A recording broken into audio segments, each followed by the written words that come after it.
Dear students and parents, मैं doctor Mrinal dream MBBS से। और हमारी कंपनी का जो पूरा नाम है वो है dream MBBS study abroad LLP. इस नाम को आप देखें तो आपको समझ में आएगा, ड्रीम एमबीबीएस और स्टडी अब्रॉड। जैसे हर कंपनी का एक स्पेशलिटी होता है, कोई एक खास खूबी होता है, वैसे ही हमारी खूबी है एमबीबीएस का एडमिशन कराना और अब्रॉड में कराना। और हमारी कंपनी सिर्फ और सिर्फ अब्रॉड में ही एडमिशन कराती है। और इस बात का आइडिया आप इस बात से लगा सकते हैं, अभी आप हमारे यूट्यूब चैनल पे जाके बाकी वीडियोस को देखें, जितने भी हमने आज तक डाले हैं, आपको ये बात समझ में आ जाएगा कि हमारी सारी वीडियोज एमबीबीएस अब्रॉड से रिलेटेड ही होती है। यानी हम उन बच्चों के डाउट्स को सॉल्व करते हैं जो अब्रॉड से मेडिकल की पढ़ाई करना चाहते हैं, पढ़ाई कर रहे हैं या कभी पास्ट में पढ़ाई करने गए थे। उसी के तहत हमने एक नया इनिशिएटिव लिया है। हमने कुछ दिन पहले एक मेटा पे यानी कि फेसबुक और इंस्टाग्राम पे ऐड चलाया था। और एड्स में हमने बच्चों से ये पूछा था कि आपको एमबीबीएस अब्रॉड से रिलेटेड कोई भी डाउट हो, कोई भी क्वेश्चन हो, कोई भी कंफ्यूजन हो, तो आप हमें यहीं पे नीचे लिंक दिया गया है, ओपन कीजिए और अप्लाई करके पूछ सकते हैं। एनोनिमस पूछ सकते हैं, यानी कि वहां से पे बच्चों से सिर्फ हमने उनका क्वेश्चन पूछा, ना उनसे उनका नाम लिया, ना ईमेल लिया और ना नंबर लिया। इससे होता क्या है कि बच्चे फ्री होके उनके मन में जो क्वेश्चन होता है वो हमसे पूछ पाते हैं, जो शायद जनरली हमसे फोन पे या मिल के नहीं पूछ पाते हैं। और इससे एक फायदा ये होता है कि जो उनके मन में अंदर डाउट बैठा है, हम उसे भी सॉल्व कर पाते हैं और एक प्रॉपर गाइडेंस प्रोवाइड कर पाते हैं। उसी के तहत जो हमने कैंपेन चलाया था, जो हमने मेटा पे ऐड चलाया था, उसके तहत हमें बहुत सारे बच्चों ने बहुत सारे क्वेश्चंस पूछे। हमने सारे क्वेश्चंस को प्रिंट कर लिया है, जो 3 पन्नों में है। हमने 60 क्वेश्चंस शॉर्टलिस्ट किए हैं, जो लगा कि इंपॉर्टेंट है। ज्यादा एंट्रीज नहीं आई थी, 70 के करीब एंट्रीज थी। 10 क्वेश्चंस हमने इसलिए छोड़ दिए हैं बिकॉज वो 10 क्वेश्चंस हमने ऑलरेडी अपने पुराने किसी वीडियोज में आंसर कर दिया होगा।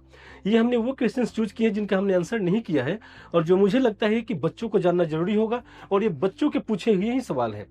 तो इस सीरीज को हम बोलेंगे स्टूडेंट्स Q&A, स्टूडेंट्स के क्वेश्चंस और हमारे दिया हुआ आंसर्स। तो अभी से हर वीडियो में मैं एक क्वेश्चन का आंसर करूंगा, प्रॉपर गाइड करूंगा, ताकि बच्चा अगर एक छोटा सा वीडियो देख ले तो उसका एक डाउट सॉल्व हो जाए। उस बच्चे का क्वेश्चन नहीं हुआ, किसी बच्चे के मन में क्वेश्चन आया होगा। डाउट तो डाउट होता है। अगर मेरे पास 60 क्वेश्चन है, समझिए कि 60 बच्चों के 60 सवाल हैं। अगर आप देख लेते हैं 60 क्वेश्चंस, तो यानी 60 बच्चों के मन में जो डाउट था आपको देख के सॉल्व हो गया। इससे आपको एमबीबीएस अब्रॉड से रिलेटेड एक प्रॉपर गाइडेंस मिलेगा, प्रॉपर सपोर्ट मिलेगा। और जो बातें आप नहीं पूछ रहे थे या आपने सोचा नहीं होगा, वो सारी बातें इसमें कवर हो जाएंगी। इस वीडियो को स्टार्ट कर रहा हूँ और इसमें से मैं एक रैंडम क्वेश्चन चूज करूंगा और उसको सॉल्व करूंगा। इसके बाद मैं हर वीडियो में एक एक क्वेश्चन सॉल्व करूंगा और इस वीडियो के स्टार्टिंग में बता दिया करूंगा ये एमबीबीएस अब्रॉड की स्टूडेंट Q&A का अगला सीरीज है, अगला क्वेश्चन है, और साथ में क्वेश्चन नंबर भी बताऊंगा। तो ये वीडियो हालांकि इस सीरीज का पहला वीडियो है, तो इस वीडियो में होने वाला है क्वेश्चन नंबर 1 और मैं देने वाला हूं उसका आंसर। तो मैं चूज करता हूं इसमें से कोई एक रैंडम क्वेश्चन। तो सबसे पहला क्वेश्चन उठाता हूं। बच्चे ने पूछा है, can I pay fees directly to the university or do I have to give it to the agent. बच्चा ये पूछना चाहता है कि अगर हम अब्रॉड में एडमिशन लेते हैं तो क्या मैं यूनिवर्सिटी को डायरेक्टली फी पे करूंगा या मुझे अपने एजेंट को देना होगा, एजेंट यानी कि कंसल्टेंट को देना होगा। चलिए इस क्वेश्चन पर बात करते हैं। सबसे पहली बात तो ये, इस क्वेश्चन को पूछ के बच्चे ने बड़ा अच्छा काम किया है कि इस क्वेश्चन से उसको आंसर तो मिलेगा ही, गाइडेंस तो मिलेगा ही, साथ ही साथ इस क्वेश्चन का जो मैं आंसर दूंगा उसके बाद वो स्कैम होने से बच जाएगा। आपको कॉलेज की फी एजेंट को देने की कोई जरूरत नहीं है, ऐसा कोई रूल नहीं है। आपको कॉलेज की फी डायरेक्टली यूनिवर्सिटी को पे करनी है। अब आप कैसे पे करेंगे? या तो आप यूनिवर्सिटी के official bank account, official bank account क्या होता है, जब अकाउंट नेम जहां डालते हैं वहां कॉलेज का नाम डालते हैं। जैसे आप मुझे कोई पैसा भेजोगे कि आपको मृणाल कुमार रॉय को 10,000 रुपए भेजने हैं, तो आप अकाउंट नेम में लिखते हो Mrinal Kumar Roy, account number, IFS code और मुझे पैसा भेजते हो, तो मेरा अकाउंट है। ऑफिशियल बैंक अकाउंट वो होता है जिसका अकाउंट नेम यूनिवर्सिटी के नाम पे होता है। जैसे आप ड्रीम एमबीबीएस को कोई पैसा भेजोगे तो अकाउंट नेम में लिखोगे dream MBBS study abroad LLP, वो कंपनी का ऑफिशियल खाता होगा। वैसे ही हर कॉलेज का ऑफिशियल अकाउंट है। तो या तो आपको जो फी पे करना है वो यूनिवर्सिटी के ऑफिशियल बैंक अकाउंट में पे करना है, अपने बैंक से डायरेक्ट फॉरेन रेमिटेंस करना है, या फिर आपको यूनिवर्सिटी जाके मैन्युअली खुद से यूनिवर्सिटी के अकाउंट ऑफिस में फी जमा करना है। यही एक रास्ता है जिससे आपको फी जमा करना चाहिए और यही रूल है और यही एडवाइस है आपको किसी एजेंट को, किसी बच्चे को फी देने की, पैसे देने की जरूरत नहीं, क्योंकि ऐसा कोई रूल ही नहीं है।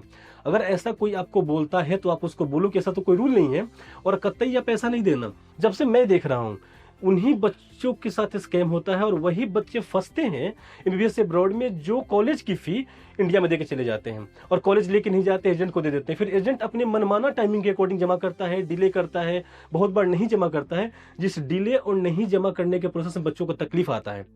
मेरा सुझाव आपको यह है कि जो पैसा जिसको हो उसको दे दो।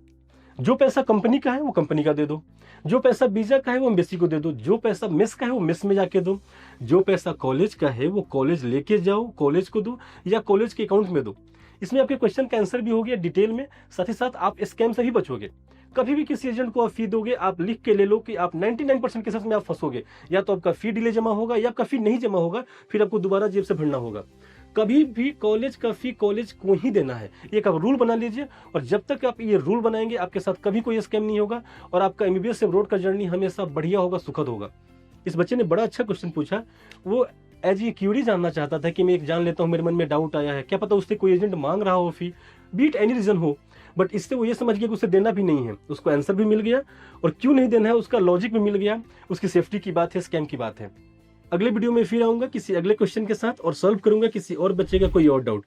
इन द मीनवाइल अगर आपको कोई क्वेश्चन पूछना हो तो आप कमेंट बॉक्स में पूछ सकते हैं। I will try to answer you in the next video और in the very next video as soon as I can. तब तक के लिए थैंक यू सो मच।